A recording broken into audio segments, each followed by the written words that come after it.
Menos mal que existen esos locos. Qué lástima, Señor, que son tan pocos y no habrá muchos más. Menos mal, ellos devuelven a la vida. La guerra aún no está perdida y hasta hay razón para esperar. Menos mal, ellos devuelven a la vida. La guerra aún no está... Menos mal, como decía la canción, para despertarnos en la tarde siesta de aquí y también para que ustedes puedan en el espíritu disfrutar de este momento de la mano de Ignacio de Loyola. Hoy es su día, hoy celebramos su fiesta y también hacemos memoria de los 500 años en que sufriera aquel accidente en Pamplona, en esa guerra con la familia de Javier, de los Javier, ¿no? Después este fue su compañero de camino, se habían jurado mutuamente cuando comienzan a desarrollar el camino ignaciano, que no hablarían del tiempo pasado, porque había sido de enemistad. Y cuando se es amigo en Dios, las cosas del pasado quedan atrás y solamente es presente y es futuro y es mirar hacia adelante. Comienzo con un texto de la palabra de los Hechos de los Apóstoles. En Hechos 9, 1, 6, la palabra dice así, nos relata la conversión de Saulo de Tarso. Saulo, que todavía respiraba amenazas de muerte contra los discípulos del Señor, se presentó al sumo sacerdote y le pidió cartas para la sinagoga de Damasco, a fin de traer encadenados a Jerusalén a los seguidores del camino, que encontrara, fueran hombres o mujeres. Y mientras iba caminando, al acercarse a Damasco, una luz que venía del cielo lo envolvió de improviso con su esplendor. Y cayendo en tierra, una voz le decía, Saulo, Saulo, ¿por qué me persigues? Él preguntó, ¿quién eres tú, Señor? Yo soy Jesús, a quien tú persigues. Le respondió la voz, ahora levántate y entra en la ciudad, allí te dirán qué debes hacer. Palabra de Dios. Va a decir Ignacio de Loyola de sí mismo, en estos días de estar también sorprendido en el camino por una herida al estilo de Pablo, como otro Quijote molido y descalabrado, llega Ignacio de Loyola en la primera quincena de junio, sin ánimo para gozar del verdor lujuriante de la naturaleza. En su autobiografía, Ignacio comienza así a hablar acerca de cómo era el estado interior en el que llegaba desde Pamplona, herido por una bala que descoyunturó los huesos de su rodilla, a su tierra natal. En el reencuentro con su tierra, con los suyos, su hermano Martín le va a reprochar la locura de Pamplona. Doña Magdalena, que cuida a los Loyola, le va a atender con una solicitud silenciosa, de buena mujer de casa. Y el herrero Errasti le pudo recordar con la misma monotonía arrítmica de siempre, que golpeaba sobre el yunque de su taller de trabajo, nosotros aquí, nosotros aquí, nosotros aquí. Nada puede con los dolores que tiene tras el accidente de Pamplona. Va a recapitular sus aventuras guerreras. Sus dolores, dice Ignacio, resultaban insoportables y profundos, como suelen ser los dolores de hueso. Su rodilla derecha estaba destrozada y empeoraba, porque encajaron mal los huesos en Pamplona o porque se los desencajaron en el camino. Se llamó a médicos y cirujanos de muchas partes, solo conocemos el nombre de uno de ellos, Martín Martín Istiola, quien cobraría en el año 1539 los 3 últimos ducados de los 10 que supieron ser de sus honorarios. Todos fueron de un parecer, todos los médicos que lo vieron. Había que desconcertar nuevamente los huesos para poder sanar a Ignacio. Había como que desarmarlo para volverlo a rehacer. Hablamos de los huesos de su rodilla y hablamos del proceso de conversión que comienza a gozar y sufrir en el tiempo de su convalecencia en la casa paterna. A pesar de que todo iba empeorando, que no podía comer ni dormir, el síntoma del dolor era de muerte. Ignacio permanece firme. Los médicos tenían muy poca confianza en que pudiera salir adelante y entonces el 24 de junio, el día de San Juan Bautista, le recomiendan que vaya a confesarse, ¿no? Como para ir preparando el alma a su partida. Y aparentemente ha sido su hermano Juan, que era sacerdote en ese tiempo, que no era muy bien visto como sacerdote, el que recibió la confesión de Ignacio. A partir de esa caída, como en el caso de Pablo, muchos ídolos, y como en el caso de nosotros, también cuando hacemos proceso de conversión, cuando entramos en el camino de volver a Dios, muchos ídolos se van derrumbando estrepitosamente en aquella hora que podría ser la última, según él mismo lo reconoce. Lo que entonces pasó es silenciado por Ignacio. Más tarde calculó retrospectivamente el debe y el haber de sus 30 primeros años. Lo deja traslucir en lo que es su autobiografía, la cual, si pueden acceder a ella, la recomiendo, es una joya de la espiritualidad, la autobiografía de Ignacio de Loyola, que la escribe junto a dos de sus discípulos en los últimos años de su vida. A pedido insistente de ellos, porque Ignacio no quería dejar nada escrito de sí mismo, ¿no? Casi como un acto de obediencia a la comunidad. Ignacio ha buceado mucho en este tiempo en sí mismo, ha ahondado en sí y en sus recuerdos y es implacable consigo mismo en su juicio. Ha tocado las riberas, podríamos decir, de la sinceridad y de la transparencia. Ha cobrado distancia, asume sin trampas su pasado, ¿no? O sea, se ve cara a cara consigo mismo por la luminosidad misteriosa, silenciosa en el espíritu que comienza a recibir en su alma. Aquí, en este tiempo, es en el que, en el encuentro consigo mismo, decide, lejos de todo el ruido y de toda la vida lujuriosa y también de armas y de honra que buscaba Ignacio vivir para hacerse valer a sí mismo desde su fragilidad, decide cambiar de vida, decide convertirse. Hasta los 26 años de edad fue hombre dado a vanidades del mundo y principalmente se dedicaba al ejercicio de las armas con grande y vano deseo de ganar honra, dice uno de sus biógrafos. Se trata de una descripción sucinta de Ignacio, previo a Pamplona. ¿Quién era ese Ignacio? ¿Cómo era ese Ignacio? ¿Quién es el Ignacio con el que Dios se va a encontrar? Esto es algo que también nos pasa a nosotros cuando alguna circunstancia nos sorprende en el camino, que nos desarma el corazón, que habitualmente viene por algún golpe de gracia del cual solemos negarnos cuando tenemos que irnos lejos, como de hecho le ha pasado a muchos de ustedes, y a la distancia se siente la añoranza de la propia tierra, o cuando alguna crisis como la que estamos atravesando en este momento en la humanidad, nos damos cuenta que la fragilidad de un virus es capaz de desnudar todas nuestras propias fragilidades y nuestras pobrezas, nuestras vulnerabilidades. Es cuando caemos en la cuenta que la vida puede ser vivida de una manera distinta. Se nos desarma el proyecto y necesitamos recomenzar, reiniciar. Dios se vale de estos eventos, de estas circunstancias, para sorprendernos con algún golpe que nos hace reaccionar y nos hace despertar.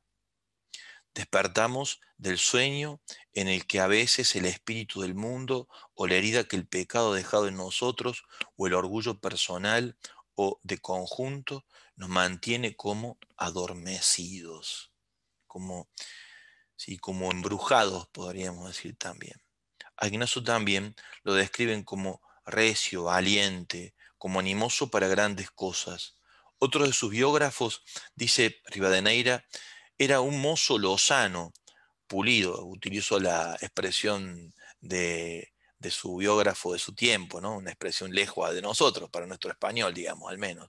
Era mozo lozano y pulido y muy amigo de galas y de tenerse bien y de traerse bien. Él, como dice Unamuno, va a discurrir con su voluntad. Unamuno lo refería al Quijote, y muchos dicen que Ignacio es como un Quijote de la espiritualidad. Piensa con la voluntad. Es decir, su pensar se hace obra rápidamente. De hecho, al final de sus ejercicios, para él está más la caridad, el amor en obras que en palabras. Para Ignacio es un hombre de practicidad, siendo un hombre profundamente espiritual. Es decir, piensa con el corazón, tiene esa saludable manera de cardiológicamente discurrir o inteligentemente amar, que es propio de los que tienen en su vida una síntesis de, de su propia personalidad, esa que Dios la cuida en los que los quiere como testigo, esa que Dios rearma para los que estamos un poquito descoyunturados también, esa posibilidad de establecer un vínculo de cercanía entre la mente y el corazón, entre lo que pensamos, sentimos y hacemos. Ignacio es un hombre que reflexiona con la voluntad, y cuando piensa traduce en obra lo que cree y en lo que está convencido. Todo destaca en la piedad popular que tenía a pesar de estar viviendo lejos de Dios. No obstante, todo destaca en esta piedad de grande y noble ánimo y liberal, va a decir Polanco, otro de sus biógrafos. Era capaz de mostrarse para muchos en lo que se ponía y aplicaba, es decir, eh, un hombre decidido, determinado, diría Teresa de Jesús, con determinación determinada. Siempre hacía algo, pero estaba como fuera de sí. Es decir, en este Ignacio previo a la conversión, que vive en su propia casa y que termina después en Manresa con todo un proceso de descubrimiento de por dónde Dios quiere llevarlo para terminar de liberarlo de sí mismo y ponerlo de cara a Dios. Ignacio tiene una vivencia de mundo, digamos, y vive para afuera, al modo de San Agustín, cuando habla acerca de su propia conversión. Agustín decía, siempre tú estabas conmigo, pero yo no estaba contigo. Tú estabas en mí, pero yo no estaba en ti, ¿no? Sí, como vivir una espiritualidad donde hacemos cosas de Dios y cosas por Dios, pero sin Dios, digamos, ¿no? Como Ignacio era un hombre religioso, pero no era un hombre de Dios. Era un hombre piadoso, pero no era un Ignacio convertido. Era un hombre de fe, pero no era un hombre creyente en el Dios viviente que hace nuevas todas las cosas. Parece que esta era una de las características de Ignacio.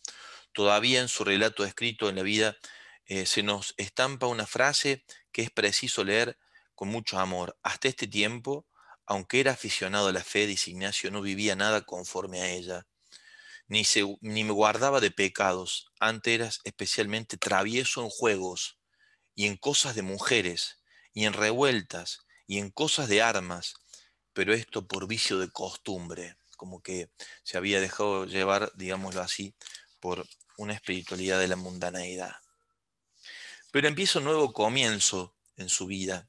A partir del evento de Pamplona, empieza una nueva historia para San Ignacio de Loyola, la historia de su conversión, la que estamos celebrando los 500 años en este jubileo suyo del 2021. ¿Cómo ocurre? Cuando se encuentra postrado en la cama, sin poder moverse, le llegan a sus manos una Vita Christi, una vida de Cristo, una síntesis de la vida de diversos santos. Son dos libros que, podemos decir así, como dice Unamuno, ningún libro cambia a la persona, ¿no? Pero todo libro puede ponernos en contacto con algo que nos trae un nuevo saber. Él pedía en realidad libros de caballería, pero no había en la casa. Libros de caballería son como novelas, ¿no? La misma costumbre tenía Teresa de Jesús. Ella misma, cuando cuenta su historia de vida, dice que era aficionada a libros de caballería, que le daba a su madre, que era muy lectora de estas novelas. Dos obras de pura esencia medieval, esta vida de Cristo y esta vida de santos. Sobre la segunda se detiene Ignacio muchas veces. Ninguna de las dos figura en los elencos de libros que cambian el mundo, mas ellas sirvieron para cambiar la vida de Ignacio, ¿no? Como algunas lecturas que hacemos nosotros, simples, sencillas, que no están no son de bestseller ni están en las grandes literaturas, pero uno dice, esto a mí me ayudó tanto, ¿no? Me cambió la vida, me ayudó para emprender un nuevo camino. La vida de Cristo es un título excesivamente genérico. En realidad había muchos textos de estos en aquel tiempo. Todo indica que es la vida de Cristo de Juan de Padilla, un escritor español que entre el Cartujo, que entre el 1505 y el 1518 vio cómo se expandían sus escritos de la vida de Cristo por toda España, ¿no? De paso, saludamos a los españoles que están con nosotros. En la obra de Padilla podía estar el secreto de interés posterior de Ignacio por la Cartuja de Sevilla. Ustedes saben que Ignacio en un momento determinado también pensó que Dios lo estaba llamando para ser monje, ¿no?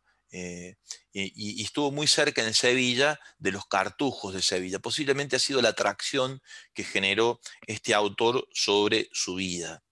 Mirar quién soy, considerar quién es Dios. Una frase que está en el libro de la vida de Cristo de Juan de Padilla y es como corazón de los ejercicios iniciales, de los ejercicios ignacianos, ¿no? ¿Qué hizo Jesús por mí? ¿Qué haré yo por Jesús? Mirar quién es Dios, mirar quién soy yo. Una expresión que también lo vuelve a emparentar Ignacio con Teresa de Jesús. Teresa va a decir, fíjese quién es Dios y fíjese quién es usted, quién con quién está hablando, ¿no? Para que la familiaridad y la cercanía que los dos establecen de amistad con Jesús, sea con la consideración de que esa amistad es con nada más y nada menos con el Dios viviente, ¿no?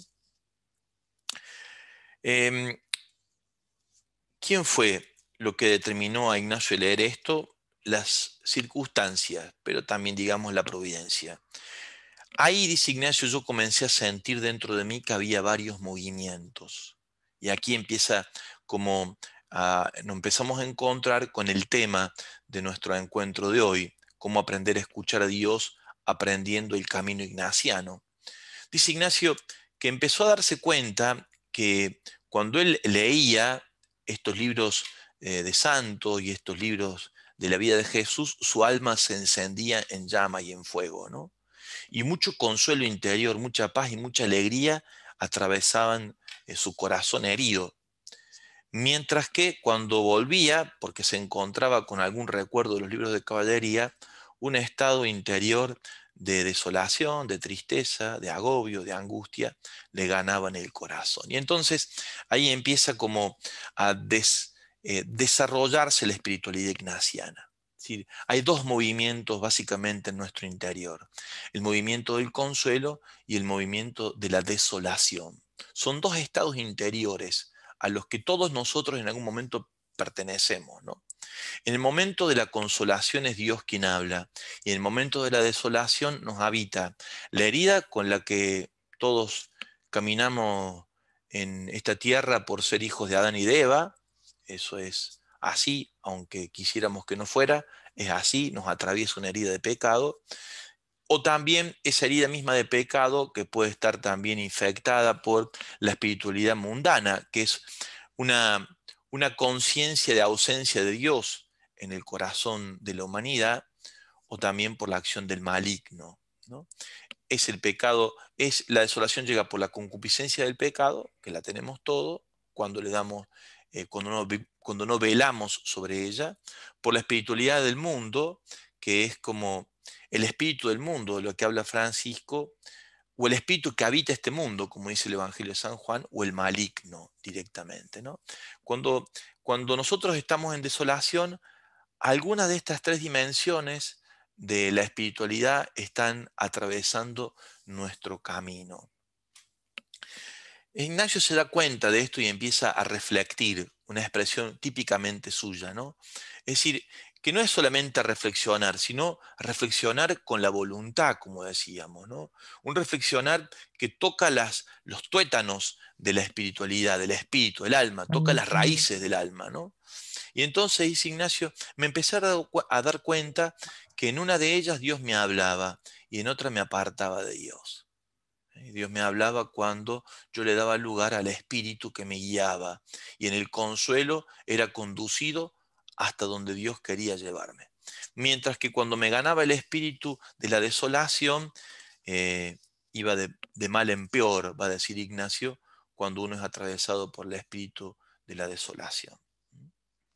Mientras él es llevado por el espíritu del consuelo, al comienzo dice Ignacio, yo quería ser como San Francisco y Santo Domingo. ¿Por qué no? ¿Por qué no? ¿No? Es como, ahí surge el Ignacio omnipotente, digamos, ¿no? Y al mismo tiempo el Espíritu de Dios, o sea, el Espíritu de Dios que lo quiere llevar a más, pero que él lo traduce rápidamente como si fuera una conquista de un héroe, como él los conocía a Domingo y a Francisco, que la verdad que lo son, pero no en el modo como Ignacio fue poco a poco dándose cuenta que la fortaleza suya no estaba en el sentimiento de omnipotencia que traía desde su espíritu guerrero, sino en la fragilidad que se le había despertado a partir de el combate en Pamplona, ¿no? Un poco lo de Pablo cuando dice, yo me glorío en mi debilidad, porque cuando soy débil entonces Dios me hace fuerte. ¿No? Ignacio tiene que pasar todo un proceso de conversión dentro de la misma conversión para darse cuenta que el camino de la plenitud a donde Dios lo lleva es en el encuentro profundo con su propia fragilidad, que no está que está en sueños de grandeza que Dios le pone en el corazón, pero que hay que transitarlos con el espíritu de la humildad propia de los discípulos, propia de los pequeños, propia de los que Dios hace grandes cuando los atraviesa en su fragilidad y en su vulnerabilidad. Lo que canta nuestra madre cuando reza que ella ha sido atravesada por la grandeza de Dios y se gloria en su propia sencillez y humildad. Mi alma canta la grandeza del Señor porque Dios miró la pequeñez de su servidora.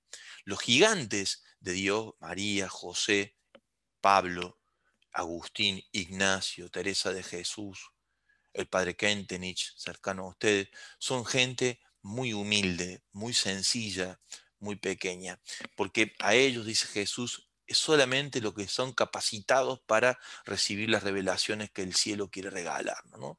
Lo que reza Jesús en el Evangelio, yo te alabo, Padre, Señor del cielo y de la tierra, porque ocultaste estas cosas a los grandes, a los prudentes, y se las has revelado a los pequeños.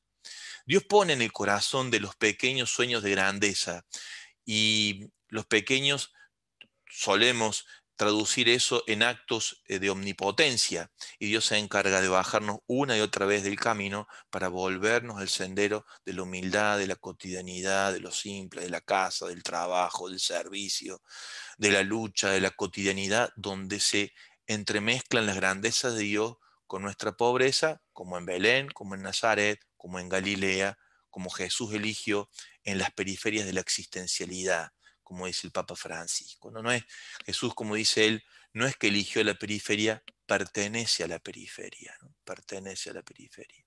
Y entonces, este es un hombre de la periferia de la existencialidad, Ignacio, tocado, herido en su propio orgullo. Y por más que él quisiera ser como Ignacio, perdón, como Francisco o como Domingo, es Ignacio de Loyola. Todo proceso de encuentro con Dios nos revela nuestra propia identidad. Cuando el encuentro con Dios nos desfigura, es decir, nos quita identidad, entonces no es un encuentro con Dios auténtico, verdadero. Es el encuentro con un ideal con el que yo sueño de ser distinto de lo que soy, evadiéndome de mi propia fragilidad, pero no es un encuentro auténtico con el Dios viviente. El encuentro con Dios siempre es revelación de mi propia identidad. En el capítulo, en el número 22 de Gaudium et Spes, en el Concilio Vaticano II, se dice así: el rostro auténtico de la humanidad se encuentra en el rostro auténtico de Cristo Jesús, de Jesús de Nazaret. El hombre es plenamente hombre cuando se encuentra con el hombre de Nazaret, ¿no? Con el Dios hecho hombre en Nazaret. San Agustín, dice Telechea, uno de los biógrafos de Ignacio, se encontró con Plotino y con Hortensius, Santa Teresa con el tercer abecedario de Osuno, pero nadie se convierte por un libro. Todos nos convertimos por el encuentro con una persona. ¿Y nos convertimos en quién? en otro Cristo, va a decir Pablo, siendo nosotros mismos. Es hermosa la expresión del Padre Pío al final de su vida, cuando está muriendo, dice, vos en mí y yo en ti, qué misterio el nuestro. Pío viviendo en Jesús y Jesús viviendo en Pío. O sea, uno no pierde identidad cuando se encuentra con Jesús. Al contrario, crece en su propia identidad, pero está atravesada por una novedad. La novedad es que nos da el rostro auténtico de lo que somos. Jesús. Jesús. Jesús es el rostro auténtico de lo humano. Es el rostro humano de lo divino y es el rostro divino de lo humano, dice Benedicto XVI, ¿no? Como que en la persona de Jesús, está la mejor versión de nosotros mismos escondida, y por tanto encontrarse con Él es encontrarse con uno mismo. Ignacio, que cree que rápidamente puede salir de sí mismo para volver, digamos, más piadosa y religiosamente a las andadas de antes, se da cuenta que no, a partir de ahora está atrapado por Jesús, y todo su camino será en Jesús. Y por más que él quiera zafar, no va a poder, digamos, ¿no? Como dice el texto de Isaías, tú eres mío y me perteneces, ¿no? Como que, y como dice el otro texto, yo te llevo escrito en la palma de mi mano, ¿no? Como que a pesar de todo, tu nombre está escrito en el libro de la vida. Bueno, si les parece, hacemos un poquito de música, Fran. Si tenés algo por ahí para regalarnos, dejamos que vaya decantando un poco todo este recorrido ignaciano de la tarde y después volvemos con un poquito más de reflexión.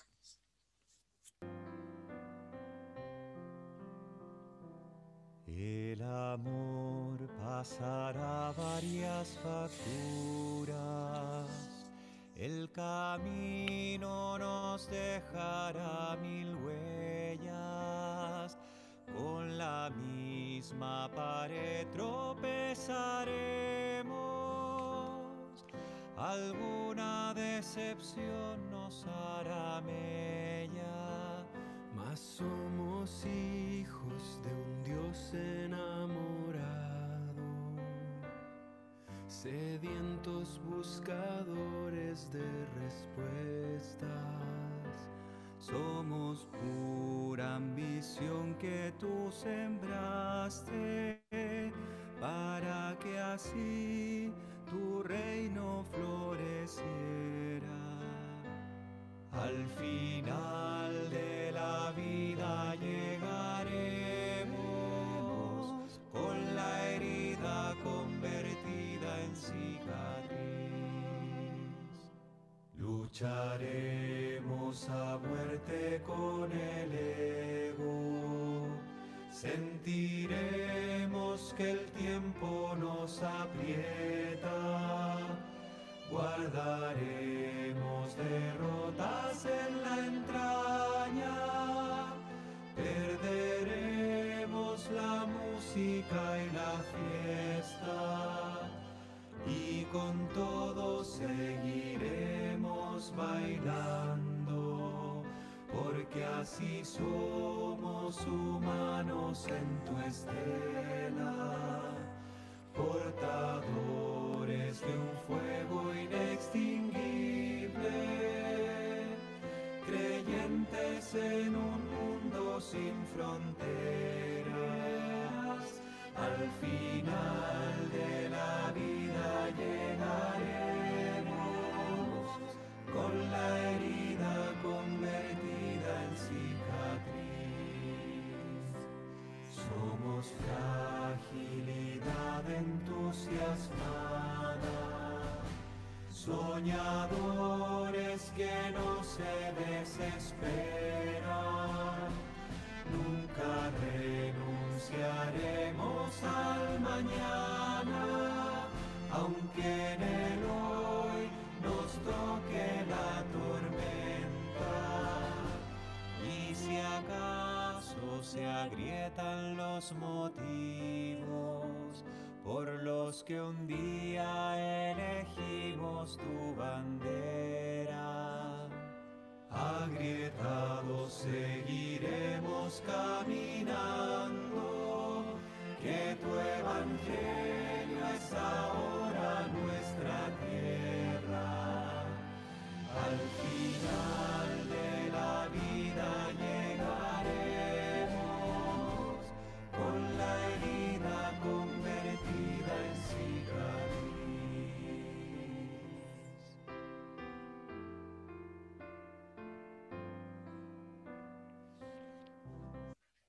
hermosa canción de Cristóbal Fons, o Fones, como dice él. Muy bella. Bueno, y esa es la historia de cada uno de nosotros, ¿no? La historia de cada uno de nosotros es una historia de heridas convertidas en cicatrices, ¿no? El saber llevarlas es lo que nos permite de contar la propia historia. Solamente cuando tenemos historia tenemos futuro. Por lo tanto, no hay que renegar de la debilidad, de la fragilidad, de la pobreza, de las heridas. Dice Telechea, es preciso reconocer que el episodio de Pamplona, donde Ignacio recibe su herida, sobre todo las secuelas dolorosas físicas y morales que aparecieron en Ignacio, esa coyuntura que la psicología considera propicia para la reconstrucción fundamental ante la vida y ante el entorno. Como diciendo, solamente cuando uno hace, como dice la psicología profunda, insight consigo mismo, ¿no? Cuando uno se encuentra con el sí mismo, en la verdad de lo que uno es, puede de verdad comenzar a reconstruir. Esto que el mundo de hoy necesita para poder comenzar a rearmarse. Todos coincidimos con que la pandemia ha venido a desnudar la fragilidad de nuestra existencialidad, pero no todos reconocemos que la vuelta a lo que vendrá ha de ser por un camino distinto por donde veníamos caminando, ¿no? Y hay mucha añoranza de pasado, hay mucho deseo de volver a lo que éramos, como si hubiéramos venido bien por donde veníamos, ¿no? Como una necesidad de resistencia que está en la naturaleza de la humanidad, que no entiende, que está desvariando en sí misma y que necesita reencontrarse con su más cruda verdad para comenzar a reconstruirse, ¿no? Por eso es tan bueno encontrar figuras como la de esta, como este hombre que posee rincones en su corazón que no sabía que existían y donde entra el dolor para abrir el encuentro consigo mismo. Dice de esto León Bloyd, ¿no? Este era Ignacio. Y estos somos cada uno de nosotros también. Allí cuando Ignacio se convierte, cuando nosotros también hacemos nuestro proceso de conversión, algo muere y algo nace, ¿no? Algo muere y algo nace. Y este es justamente el reconocimiento, porque en esto de escucharlo a Dios en lo profundo del corazón, es el que nos trae la vida nueva, ¿no? El que trae la vida nueva. Y es el que nos invita a morir a nosotros mismos para que pueda ser Él. Vamos a seguirlo a Ignacio en el momento cardinal de su vida, en el de su conversión, experiencia única e irrepetible, en la vida de un hombre como el nacimiento y la muerte, a lo que tanto se asemeja, porque cuando nos convertimos, algo comienza a nacer y lo viejo comienza a morir. Hay un Ignacio que va quedando atrás, el guerrero, el mujeriego, el de armas, el de sueños de conquista, y empiezan a ser un Ignacio humilde, pobre, sencillo, peregrino, que se ha visto fascinado por la imagen de Jesús y entiende que la única manera de poder vivir es ir hasta la tierra donde Jesús pertenecía. Ahí Ignacio se hace el peregrino. Ignacio jamás pensó en fundar la compañía de Jesús. Eso se encontró fortuitamente con eso, providencialmente. Sí fue muy obediente a cada paso que fue dando. Y en eso sí fue, ya habiendo aprendido lo que era el camino de andar díscolo en la desobediencia, se dio cuenta que la vida le era toda una enseñanza en cada tramo que iba dando y se reconoce a sí mismo como el peregrino, como el que estando en camino va a encontrar su rumbo. Ignacio cree que su peregrinar descalzo y solo es hasta Jerusalén, a la tierra de Jesús. Eso es todo lo que él cree que tiene que hacer, llevando esto que ha puesto por escrito en Manresa, que es el lugar donde él tiene su profunda conversión, con un derrotero interior tremendo de crisis que atraviesa su alma en ese lugar, y bueno, y se decide ir hacia Jerusalén. Es muy interesante cómo también Dios ahí lo educa, porque parte de Venecia y llega a Jerusalén. Cuando tiene que pegar la vuelta de Jerusalén, decide ir antes de volverse, ir a pisar el lugar donde se decía estaba donde Jesús había orado y había puesto sus pies, ¿no? Entonces va y reza allí. Cuando pega la vuelta, tiene dos posibilidades, Ignacio: subirse a un gran barco, que sería como el Titanic, digamos ahora, o una barquita muy flojita que andaba por ahí dando vuelta, y como no le alcanzaba para pegar la vuelta, subirse al barco grande, ya era pobre de corazón y también económicamente, Ignacio se sube a la barca chiquita, ¿no? Cuando se sube, lo que lo ven subir ahí se te va, o sea, te va a hundir, digamos, no va a poder, no va a llegar a destino, ¿no? Bueno, cuando iban cruzando por abajo de la bota de Italia, él se da vuelta y ve que la barca grande está hundida y la barquita de él seguía adelante, ¿no? Y también toda una lección, cómo a veces nosotros para navegar en este tiempo pensamos que la única forma, como decíamos recién, ¿no? es hacernos a las cosas que vamos perdiendo y no animarnos a transitar en la vulnerabilidad que hoy nos toca andar, ¿no? Que es la humildad, la sencillez, la pobreza, la fragilidad, eso que está tan emparentado con el Evangelio en Belén, en Nazaret, en Galilea y en el Gólgota, también en la primera comunidad cristiana. Algo nace y algo muere. Muere la omnipotencia, nace la fragilidad, muere, eh, mueren los propios sueños, surgen los sueños de Dios, mueren sus aspiraciones, Dios empieza a ser dueño de toda su alma y Dios comienza a escribir los ejercicios espirituales en Ignacio, ¿no? Que parece ser que en Manresa nacen los ejercicios, ¿no? Porque ahí en esos 3 meses que estuvo Ignacio, un poco más dicen algunos, eh, eh, ahí se escribió todo lo que va a ser el corazón de su espiritualidad, los ejercicios espirituales, ¿no? Y después lo fue reescribiendo, sobre todo cuando fue haciendo experiencia y tradujo en las reglas de discernimiento de primera y segunda semana todo el camino a recorrer para no errar en la marcha, digamos, ¿no? El peregrino aprendió en su marcha por dónde ir y por dónde no ir. Que básicamente de eso se trata, buscar y hallar la voluntad de Dios. Es decir, cuando nosotros vamos en el camino ignaciano, lo que buscamos es eso, buscar y hallar la voluntad de Dios. No tenemos otra propuesta en Ignacio, ¿no? Ahora, el buscar y hallar la voluntad de Dios significa dar cuenta de qué es lo que Dios me está diciendo, por dónde me está llevando, hacerlo a partir de la discreción de espíritu, que es el discernimiento de espíritu, darme cuenta por la paz, la alegría, la serenidad, el gozo, la fuerza que me da cuando tengo esa emoción en mi corazón, la retengo porque la registro dentro mío y me animo a recorrerla. Aunque parezca una locura lo que estoy por hacer y va más allá de toda razón que me asiste. En cambio, cuando soy llevado por el espíritu del mal o por las mociones del mal espíritu, por la desolación, me aparto de Dios. Ignacio va a decir, puesto en ejercitación espiritual y de cara a la meditación del misterio de Dios, lo que yo tengo que hacer es descubrir qué es en lo sencillo de cada meditación que Dios me va pidiendo, animarme a recorrer ese caminito interior por el que Dios me va conduciendo, me parezca nada y seguro llego a buen puerto, no naufrago, digamos, ¿no? No voy a naufragar en el intento. Cuando no, cuando me dejo guiar más bien por mi parecer, por mi sentir, por lo que yo haría, más que preguntar y consultar a Dios por dónde ir, lo más fácil es que yo naufrague. Es un peregrinar interior ¿no? Ignacio es el peregrino. Hay 2 libros que se lo recomiendo.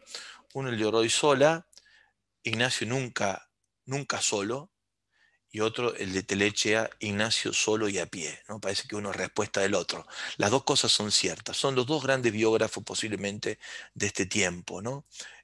Telechea, que es un sacerdote del clero diocesano, para muchos jesuitas es la mejor biografía escrita de Ignacio, de este hombre muy hecho a la espiritualidad ignaciana, y Orsola tal vez lo conozcan un poco más, porque es más mediático en este tiempo, todas las cosas de él son realmente un valor increíble, es un poeta, es un teólogo, es un gran ignaciano, un gran orante.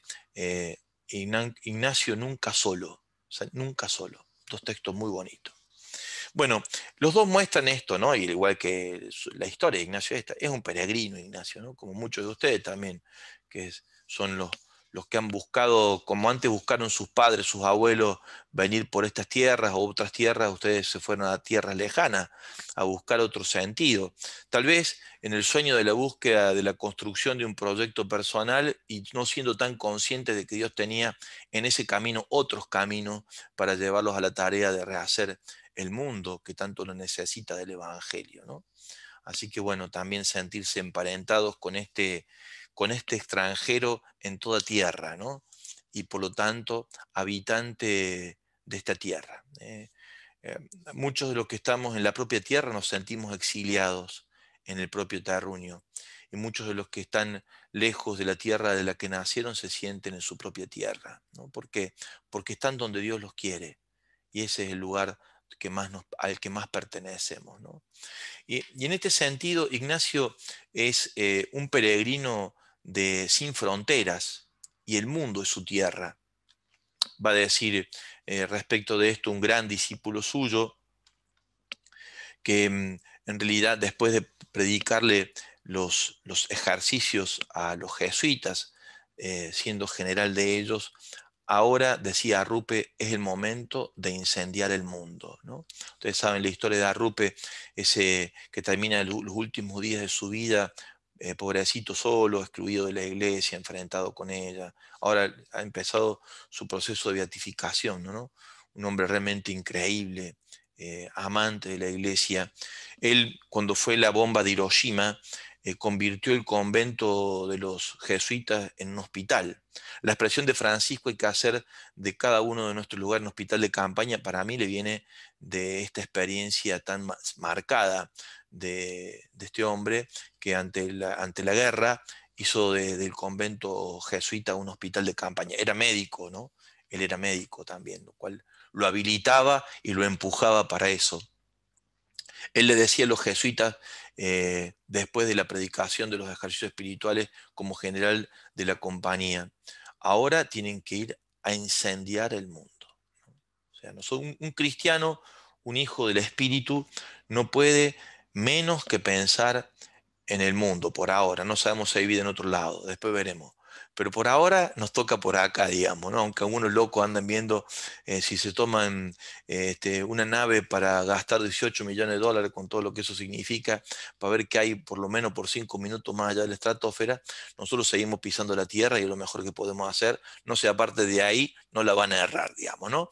Pero no andemos como quienes caminan el mundo de cualquier manera, sino como quienes lo transitamos con el fuego que el Espíritu nos pone en el corazón. Eso nos lo da la peregrinación interior, el andar interior, el andar en el Espíritu, ¿no? San Ignacio en su peregrinación interior describe estos estados del alma que hacíamos recién, ¿no? La consolación y la desolación. Por uno hay que andar, del otro hay que apartarse, ¿no? Por uno hay que andar, del otro hay que apartarse. A la desolación la describe como una oscuridad en el alma, turbación, atracción por cosas bajas y mundanas, inquietud abundante, variada agitación y tentación que mueve a la desconfianza, a la desesperación y a la fealdad. Cualquier parecido con lo que nos pasa a nosotros es solo porque andamos en espíritu de desolación. No es extraño a cada uno de nosotros esta descripción, porque de verdad que este estado interior nos atraviesa muchas veces. Y ahí se da el combate espiritual, va a decir Francisco en Gaudete Exsultate, ¿no? No hay vida cristiana sin lucha espiritual. Y la lucha espiritual es esta, es el enfrentar al espíritu del mal, que tiene varias formas de cómo aparece en nuestro escenario, para no solamente resistir a él, va a decir Ignacio, sino para vencerlo. Porque Dios nos quiere venciendo a la fuerza del mal. El alma se encuentra desolada, toda floja, cuando está atravesada por esta desolación, tibia, como separada de Dios. Desolado, es decir, solo y alejado de Dios. A una monja que experimentaba esta desolación interior, San Ignacio le describe las características de la desolación y la hace de este modo que hemos descrito recién. Dice, el enemigo nos hace desviar de lo que hemos comenzado. Trata de tirarnos abajo en el ánimo. En nosotros hay tibieza sin saber por qué estamos de este modo. No podemos rezar con devoción, o sea, podemos rezar, pero a veces no rezamos rezamos, repetimos, pero no rezamos con el corazón. No podemos rezar con devoción, ni hablar ni oír cosa de Dios con gusto interior. O sea, podemos ir a misa, estar en el grupo de oración, pero nuestro corazón, cuando está desolado, está en otro lado, no está donde Dios está, digamos, ¿no? O sea, muchas veces somos nosotros atravesados por el espíritu de la desolación y el enemigo, que no anda ni con fuego ni con tridente, se mete dentro de nuestras propias pensamientos, sentimientos y afectos para distraernos de las cosas donde Dios nos quiere llevar. Porque, como dicen por acá, por esta tierra, si Dios no puede con todo, por lo menos se lleva una monja. ¿Qué quiere decir? Es decir, cuando el espíritu del mal no puede con todo, por lo menos se lleva una monja, dicen acá, ¿no? Es decir, va por todo, o sea, si quiere robar todo. Si no puede todo, bueno, se lleva por lo menos el ánimo, el buen espíritu, el deseo importante, la oración, el orden de la vida. Se lleva algo. Va por todo, porque dice Ignacio, el espíritu del mal tiene instinto asesino. Es una expresión ignaciana esta, es decir, viene a terminar con la obra de Dios. Es un poco lo que el texto del Apocalipsis 12 dice respecto de la lucha final, ¿no? Entre la serpiente y la bestia y la mujer del Apocalipsis. Va por ella, el espíritu la lleva en el desierto y la esconde, pero como no pudo con ella, va contra sus hijos, dice el texto del Apocalipsis, ¿no? O sea, viene contra nosotros. Por eso ella es nuestra abogada, ella es nuestra defensora. María es el lugar.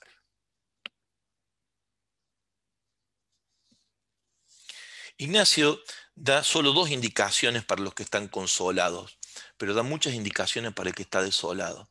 Porque va a decir Ignacio, el que está consolado camina por sí, no le hace falta mucho consejo. Es más, a los que damos los ejercicios espirituales nos dice, atención, porque la persona que está consolada, si uno interviene en querer decir algo de lo que ella está diciendo como consuelo, uno puede interferir lo que Dios está haciendo en esa persona. Hay que escucharla cuando está consolada y dejar que ella misma en su decir se vaya dando cuenta de por dónde va el espíritu, ¿no? Mientras la persona cuando está sola necesita ser animada, sostenida, acompañada, clarificada. Hay que aprender con ella a denunciar el espíritu del mal que la habita y la atraviesa para que dé lugar al espíritu de Dios. A la persona consolada le dice 2 cosas, Ignacio. Primero, fíjese qué va a hacer cuando esté desolado. O sea, como no te subas al carro del triunfador, porque va a venir la desolación. La desolación no es que viene a veces, es un espíritu de alternancia en el que vivimos, sin por esto ser disco, ni mucho menos, como se dice ahora, cuando la persona tiene todo, va y viene, eh, tiene bipolar. Bipolar. Claro, no hace falta, no es bipolaridad espiritual, sino que es alternancia de vida del espíritu, digamos, ¿no? Es decir, y es más, la pregunta sería, ¿por qué Dios permite que seamos tentados? Cosa que después vamos a abordar, ¿no? Pero una dice, fíjese cómo va a ser cuando esté desolado. Entonces, es como ya en el tiempo de la consolación, uno tiene que recibir con serenidad la consolación. Y el otro consejo es, no haga grandes decisiones que comprometen más allá de lo que da el cuero, digamos, ¿no? O sea, uno cuando está consolado, está bien que vayamos a incendiar el mundo, pero no vamos a salir a buscar fósforo por ahí, digamos, ¿no? O sea, tenemos que pensar cómo será esto de ir a prender fuego en el mundo. ¿Cómo será para mí aquí y ahora, en este momento, ¿no? ¿Qué significa esto para mí? Es decir, cuando uno está con el consuelo de Dios en el corazón, tiene que ser tan ponderado, tan discreto espiritualmente, con tanto discernimiento cuando está tentado. ¿Por qué? Porque a veces, va a decir Ignacio, el espíritu del mal se viste de forma de bien y nos va a hacer un pasito más allá del que podemos. Por acá decimos, no hay que ir más allá de lo que el pantalón te permite para que no se raje el pantalón, digamos, ¿no? Es decir, uno tiene que caminar a la posibilidad que tiene, por más que tenga un incendio dentro suyo, digamos, interior, tiene que caminar al ritmo de lo que indica su familia, de lo que indica su trabajo, de lo que indica su profesión, su lugar. En mi parroquia donde yo estaba antes había un chico que era discapacitado, ¿no? Tenía todo discapacitado. Uno era secretario mío y el otro venía a visitarme de vez en cuando. El secretario mío, un personaje, tengo un montón de historias con él. Él era Down y era una inteligencia prodigiosa.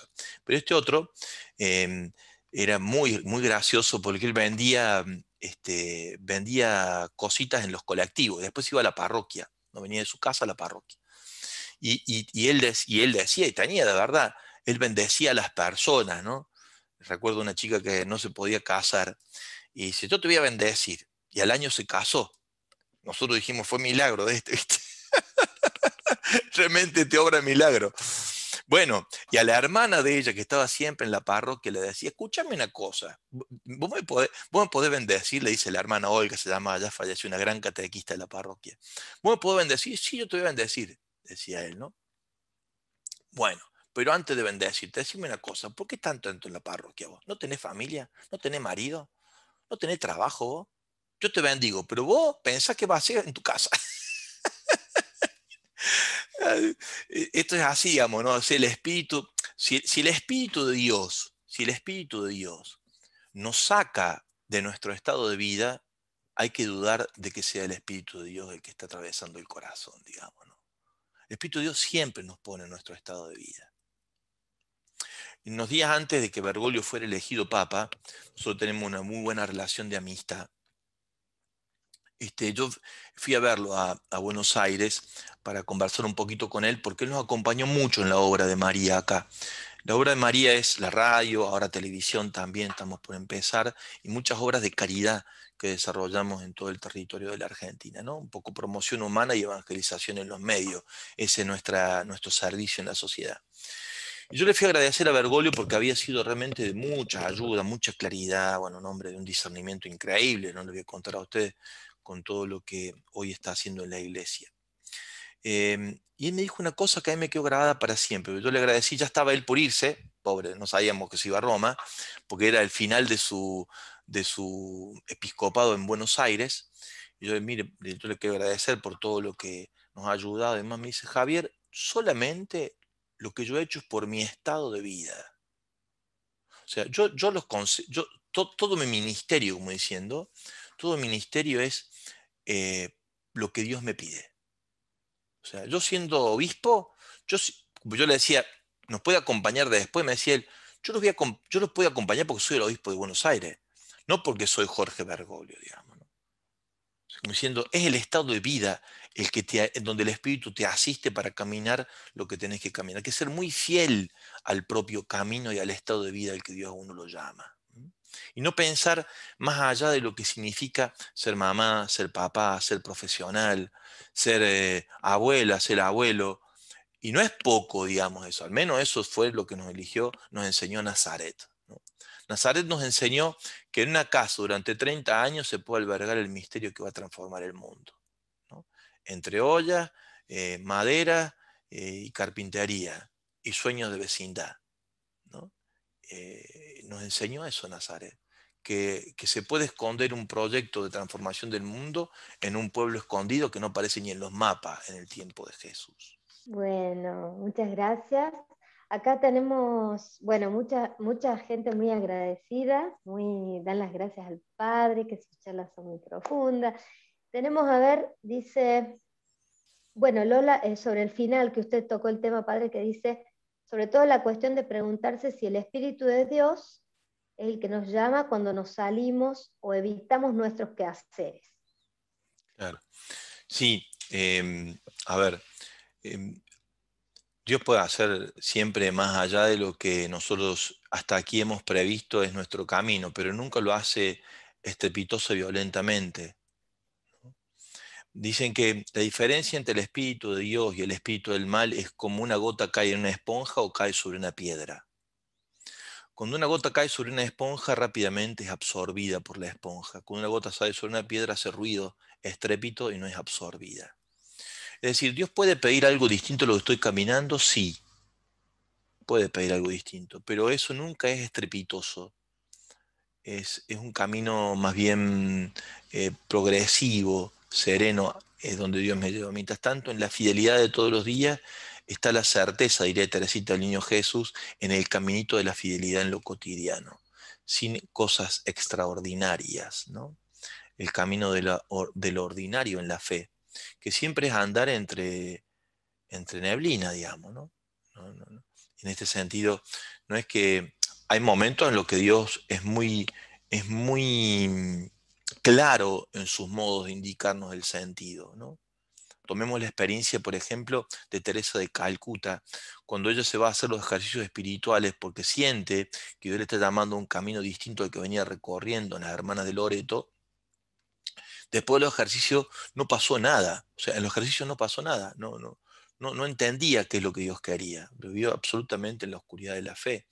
Pero cuando vuelve de Dajerlin a Calcuta, ahí había estado de retiro, dice una voz interior me decía qué tenía que hacer, serás mi luz, ¿no? Y a partir de ahí Dios empezó a describirle el camino, ¿no? Pero fíjense, Teresa de Calcuta no es que no venía recorriendo un camino de búsqueda en la salida a lo que Dios le pedía, por eso se fue a hacer los ejercicios durante 30 días. En esos 30 días Dios no le dijo qué quería, se lo dijo de manera sorpresiva. Le encontró con posiblemente con la guardia baja, digamos, ¿no? Y le dijo que quería en el tren, serás mi luz. Y ahí todo, bueno, es muy hermosa, les recomiendo la biografía, la autobiografía de Teresa de Calcuta, es muy bonita, es un tratado de vida espiritual muy, muy hermoso realmente, ¿no? Muchas gracias, padre. Era la pregunta de Lola. Ahora Carolina pregunta, ¿cómo entender cuál es la voluntad de Dios cuando debo tomar decisiones? Dice Jesús en el Evangelio, por los frutos se conoce el árbol, ¿no? Entonces, Ignacio propone varios ejercicios para esto, ¿no? En el mes de ejercicio, propone varias instancias. Una es ponderar, si yo tengo que tomar la decisión A o la decisión B, ¿no? Pongo en A todo lo que significa, cuando tomo la decisión A, pongo en B todo lo que significa la decisión B, ponerlo por escrito. Cuando digo todo lo que implica y todas las consecuencias que trae una decisión que tengo que tomar. Y ahí puedo ponderar y ahí me puedo dar cuenta, ¿no? Una. La otra es, Ignacio, hay que hacer cuando es muy pareja, cuando ahí no veo claro, lo que hay que hacer es durante un día decir, tomo la decisión A y ver durante ese día, camino a esa decisión, digamos, qué se mueve dentro mío. Después tomo la decisión B, qué se mueve dentro mío. Y ahí voy a darme cuenta, si lo que se mueve cuando tomo una de las decisiones, cualquiera sea O, B, es consuelo, paz, alegría, claridad, serenidad, fortaleza, por ahí Dios me lleva. Seguramente la otra que no tomo me trae desconsuelo, tristeza, agobio, desazón, y esa la tengo que dejar de lado, digamos, ¿no? Esto no funciona matemáticamente, ¿no? Pero sirve como herramienta. Después también hay otro modo que Ignacio plantea en los ejercicios para tomar decisiones. Dice Ignacio, hay que presentarse delante del rey, el dueño del banquete, Jesús, digamos, ¿no? Y yo voy con mi decisión, con mi ofrenda de comida, no sé bien. Voy a asumir esta responsabilidad pastoral, como diciéndole, ¿qué te parece, Jesús? Uno interiormente siente ese sentimiento o no, digamos, ¿no? O siente como que no hay sintonía con esa propuesta. Cuando siente una fuerza positiva, hay que animarse a dar paso. Siempre diciendo, caminando en serenidad, ¿no? No estrepitosamente. También puede ser que el rey no diga nada, digamos, que Jesús no diga nada. Entonces Ignacio dice, el que calla otorga. O sea, vamos para adelante. Porque a veces uno va con una emoción a la oración y no hay ni sí ni no, digamos, ¿no? Cuando es sí ni no, es que está bien. Hay que seguir caminando hacia adelante hasta que se vea con más claridad. Eso puede ayudar para esto el discernimiento. Bien, padre, muchas gracias. Acá Desiree nos pregunta, dice, padre, usted dice que San Ignacio estuvo entre el bien y el mal muchas veces. Pregunto, ¿cuál fue el punto o la clave para su completa conversión? Yo digo, Ignacio estuvo entre el bien y el mal, ella también, yo también, vos, Gaby, también, y cada uno de nosotros. O sea, no es un estado ignaciano, es un estado de la vida del ser humano que transita sobre esta tierra, ¿no? No, es un misterio por qué Dios obra la conversión en nosotros, digamos. Nos vamos a enterar cuando llegamos al cielo, si es que nos enteramos, digamos, ¿no? Sí hay un punto que es un punto de quiebre.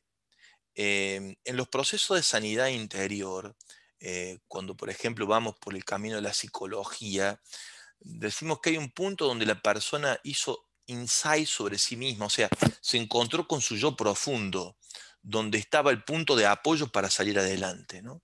Cuando hace uno un proceso terapéutico, después de mucho andar, a veces va por tiempo a la terapia y un día, en el diálogo terapéutico, que suelen ser bastante más diálogos nuestros que intervención del psicólogo, cuando es bueno, el psicólogo interviene poco, digamos, pero hay algo que yo dije o que surgió en el vínculo terapéutico que a mí me hizo apoyarme fuertemente en ese lugar y a partir de ahí dije, es por acá, después de mucho buscar a veces, ¿no? O sea, hay como dentro de nosotros, como algunos resortes que nos hacen dar el paso que estamos buscando dar, no sabemos cómo darlo, digamos, ¿no? Y hasta que lo encontramos. Y eso nos hace ir hacia adelante. Siempre el espíritu del bien nos lleva hacia adelante, ¿no? El espíritu del mal nos busca llevar para atrás. Por eso va a decir Ignacio, nos trae malos recuerdos del pasado, nos los muestra mal. El espíritu del mal te muestra mal el pasado. Fíjate vos cómo le dice el Señor en Isaías al pueblo, eres un gusanito para mí. Pero se dice con una ternura que no lo desprecia, ¿no? O sea, lo dice con un amor que enternece, digamos, ¿no? El espíritu del mal como diría, va, sos un gusano, no servís para nada, digamos, ¿no? Eso no está, eso no es de Dios, digamos, ¿no? O sea, Dios puede decir las cosas más duras de una ternura tal que a uno lo conmueve y dice, con qué amor me trato, digamos, ¿no? Y yo me animo a más por eso. Cuando es el espíritu del mal, es despreciativo, digamos, nos hunde, nos aplasta, no nos permite avanzar. No sé si logro dar alguna Sí, respuesta. padre, y también creo que fue respondida también otra pregunta que había de Marisa, ¿no? Que iba por el mismo lado. Sigo con una pregunta de Evelyn y después vamos con Iván, que él levantó la mano. Bueno, Dice Evelyn, gracias, padre, por la charla.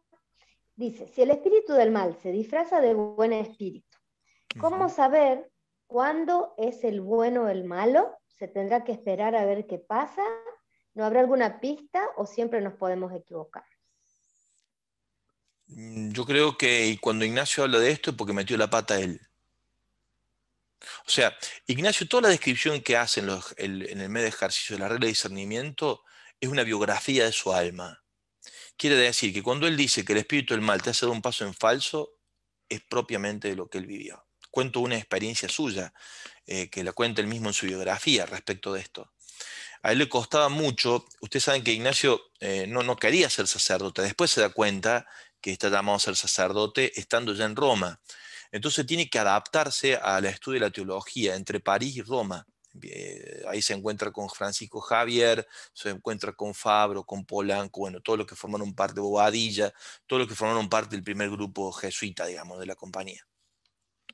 Ignacio, que era un hombre de letras, pero no tanto, digamos, tiene que estudiar latín, ¿no?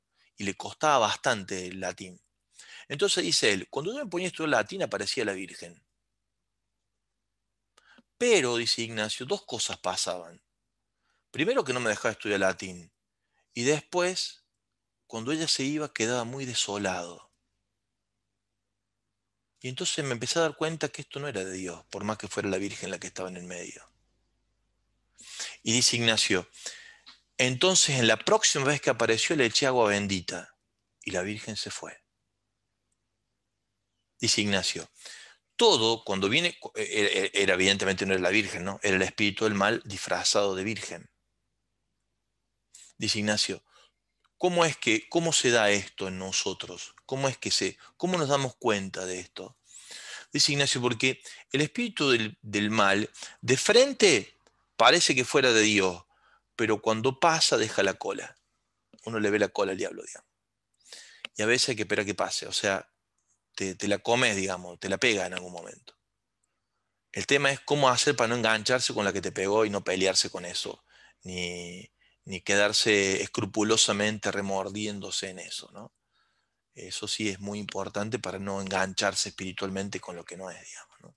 Pero de algún punto, en el camino espiritual es prueba de error, si se quiere, ¿no? Claro, guiado por un buen padre o una buena acompañante espiritual, uno logra pifiar menos que si fuera solo por el camino, ¿no? Por eso es tan importante el acompañamiento pastoral y el acompañamiento espiritual. Muchas gracias, Padre. Iván, te damos la palabra y después ya quedan unas, creo que 2 o 3 nada más, y ya, por favor, ya se cierra. Iván, por favor. Ah, buenas tardes. Muchas gracias, Padre, por su charla. Me pareció muy interesante. Yo tenía una pregunta, quería formularla así, que creo que es más fácil que por escrito. Me llamó mucho la atención cuando usted decía que el Espíritu de Dios no nos saca de nuestro estado de vida, de nuestro estado. Eso me parece muy interesante porque cuando uno escucha muchos testimonios de personas, es de que se ha salido de su estado de vida para irse a otro. Entonces, como por ejemplo, he escuchado testimonios que me narran su testimonio y me encontré con Dios y ahora decidí ser sacerdote. Y así, o sea, siempre hay un cambio así de estado. Entonces, esto me pareció muy, muy curioso que usted me diga esto, porque dijo que cuando, si nos saca de nuestro estado, entonces hay que sospechar, de nuestro estado de vida hay que sospechar. Entonces, quisiera como una aclaración o profundizar un poco más sobre eso. Me pareció muy interesante. Claro, cuando hablamos de estado de vida, hablamos de estado de vida definido, ¿no? Cuando Ignacio dice, cuando está atento, es decir, el espíritu del mal, ¿por dónde va? Ataca justamente eso, las decisiones ya tomadas. Por eso va a decir Ignacio en una de sus reglas que cuando el espíritu del mal ataca, lo que no hay que hacer es mudarse. ¿Mudarse de qué? De las decisiones ya tomadas. Porque si se tomaron bien las decisiones tomadas cuando elegí el estado de vida que elegí, la persona con quien casarme, el camino a recorrer, cómo hacer el producto nuestro, seguramente que estoy pasando un mal momento y estoy siendo tentado, estamos siendo tentados en ese lugar. Pero de ahí no hay que mudarse.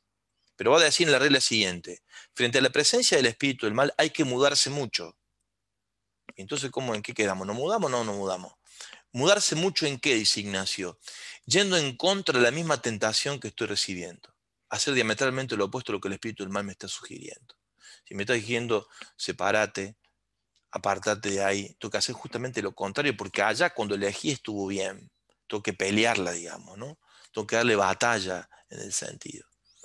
Ahora, cuando la persona no tiene definido el estado de vida, es laico, digamos, y no está todavía definido su estado, puede que Dios esté llamándole a una consagración o a la vida matrimonial. Como el Papa lo ha dicho en estos días, ¿no? Ante tantos chicos, jóvenes, amigos nuestros que hacen camino con nosotros y se han dejado ganar por este espíritu, nos juntamos y vemos cómo no va. Y papá, es tan lindo casarse, dice. Está tan bueno esto de, claro que no es fácil, claro que tiene su proceso de cruz, pero ¿qué no es Pascua en la vida, digamos, ¿no? Entonces, ¿hay que tener opción por estado de vida? Sí. Una vez que se ha hecho un discernimiento, se elige ese estado de vida, por ahí se camina y de ahí no se vuelve, digamos, ¿no? Ahora, cuando uno no tiene hecho un estado de vida opción, puede que yo llame para una cosa o para otra. Sabrá Dios y al que lo está llamando cómo funciona eso en su propio corazón. No sé si logro responderte, Iván. Muchas gracias por su respuesta, fue muy orientador. Muchas gracias, Iván. Bienvenido. Gracias, Iván. Bueno, acá dice María, ¿nos podría dar algunos tips? ¿Nos podría dar algunos tips para hacer un buen examen del día y así planear nuestro tiempo mejor para tomar tiempo para escuchar lo que Dios desea de nosotros? Es muy buena. Sí, en realidad lo que hay que hacer es, Ignacio no invita a hacer examen de conciencia, sino esto que dice ella, ¿no? Examen de vida, que es ver qué es qué viví en Dios y qué no. ¿Qué de todo mi día viví en Dios? ¿Y en qué momento fui interferido para no vivir en Dios? Quedarme con esto, con lo que viví en Dios y lo otro largarlo afuera. Sí, desechar lo que no es de Dios y quedarme con lo que es de Dios. Entonces uno tiene que recuerda al final de su día todo lo que vivió y anota, ¿no?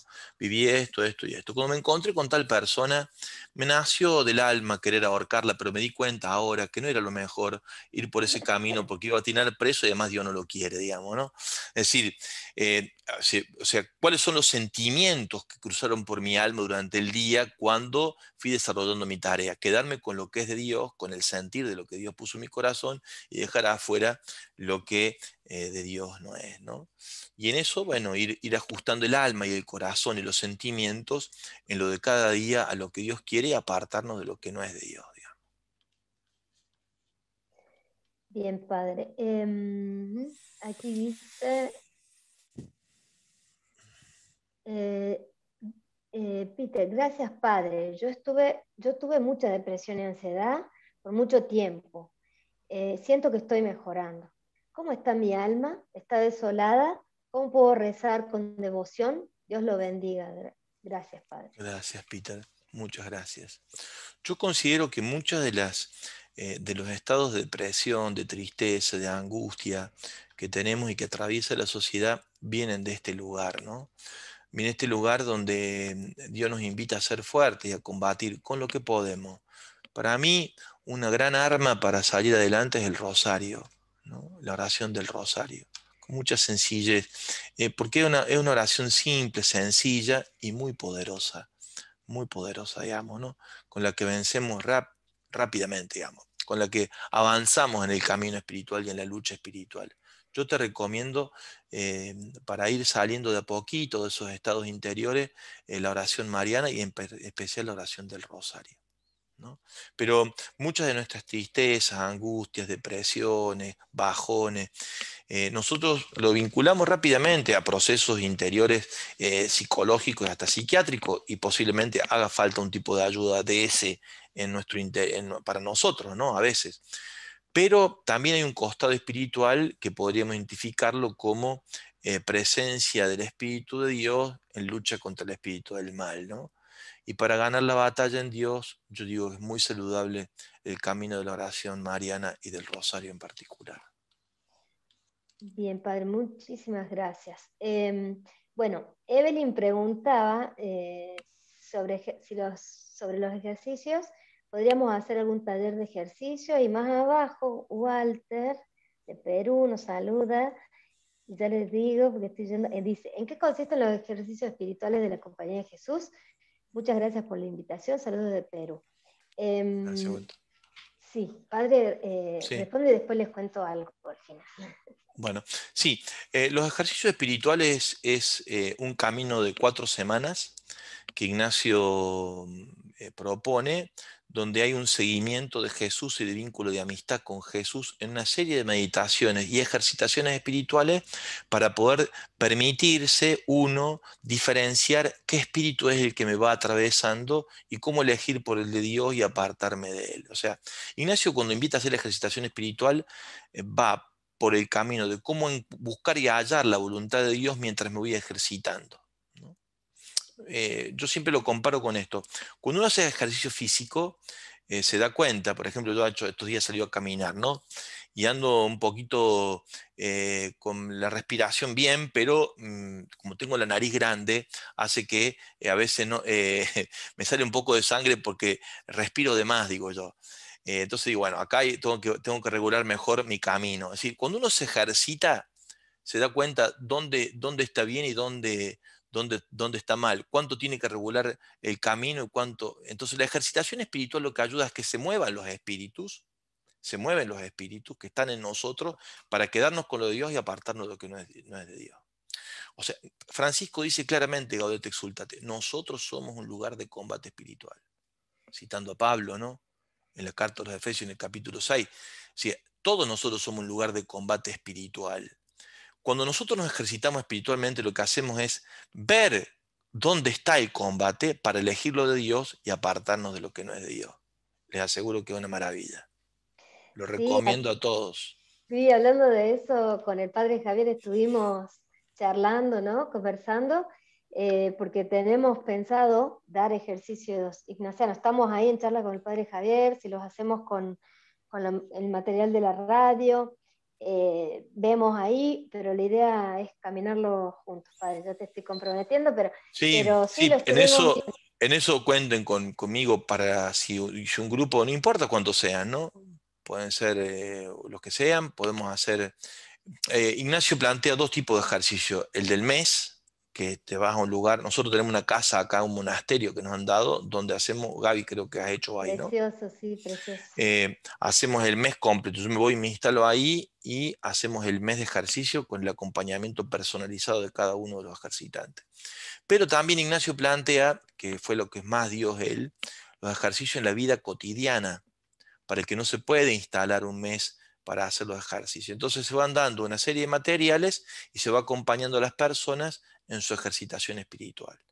Así que bueno, si algunos quieren que hagamos eso, hablen con Gaby y yo me dispongo a darlos y acompañarlos en lo que pueda. Sí, seguramente vamos a estarle avisando. Como ahora estamos muy en verano, entonces hemos pensado que quizás ya cuando empieza a ponerse tipo octubre, noviembre, empezar ahí que se pone un poquito más gris, más para ir hacia adentro. Ahí Fran también está diciendo, estoy diciendo Fran, digo, justamente porque Fran está invitando ahí a un link para darle clic a nuestra página de Facebook para recibir la grabación de la charla y también el material, o también a los que se han inscrito, ¿no? También seguramente les puede llegar. Ahí dice Fran, para recibir la grabación de esta charla puedes darle me gusta a nuestra página de Facebook y les notificará cuando esté subida. Bien, bueno, estamos con todas las preguntas respondidas. El material también les va a llegar ahí, como dice Fran, ¿no? Está invitando ahí está, ven la página, pondremos en nuestra página, pondremos www.catolicosenalemania.com, pondremos el material. También allí pueden enterarse de más charlas, retiros, algunos virtuales, si Dios quiere pronto retiros presenciales a quienes están en Alemania. Muy bien, Fran, gracias por todo. Y padre, qué decirte. Muchísimas gracias por tu corazón ignaciano, que ha sido también luz para mí, lo sigue siendo, tu abrazo, tu presencia, tu tiempo. Gracias. Buenísimo, buenísimo.